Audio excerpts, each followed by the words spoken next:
నమస్కారం వీవర్స్. కార్తీక పురాణము 27వ అధ్యాయము. దుర్వాసుడు అంబరీషుని ఆశ్రయించుట. మరల అత్రి మహాముని అగస్త్యునకిట్లు వచించెను. కుంభసంభవ, ఆ శ్రీహరి దుర్వాసుని ఎంతో ప్రేమతో చేరతీసి ఇంకను ఇట్లు చెప్పెను.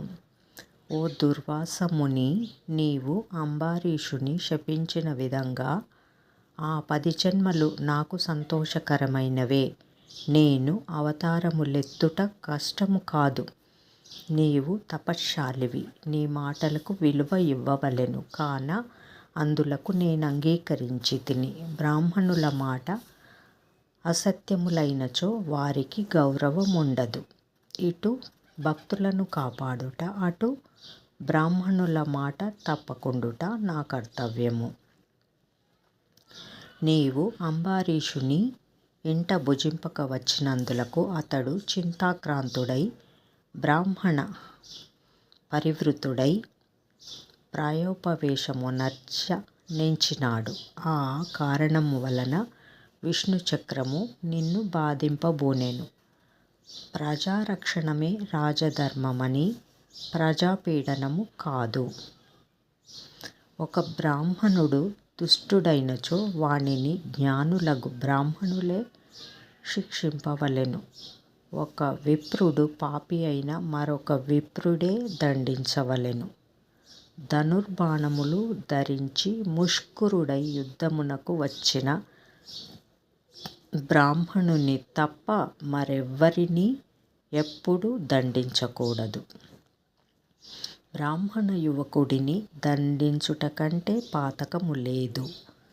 విప్రుని హింసించువాడును హింసింపచేయువాడును బ్రాహ్మణ హంతకులని న్యాయశాస్త్రములు ఘోషించుచున్నవి.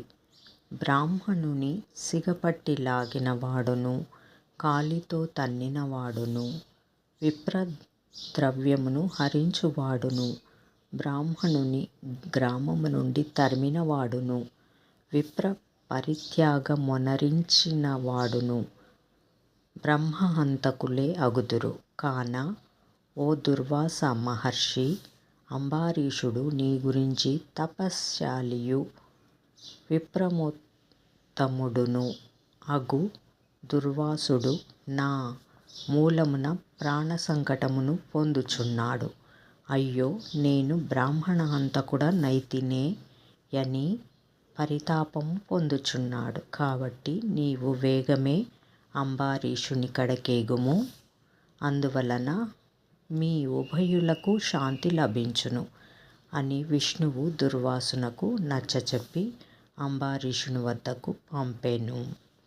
సప్తవింశోధ్యాయము 27వ రోజు పారాయణము సమాప్తము. 28వ అధ్యాయము విష్ణు సుదర్శన చక్ర మహిమ. జై శ్రీమన్నారాయణ.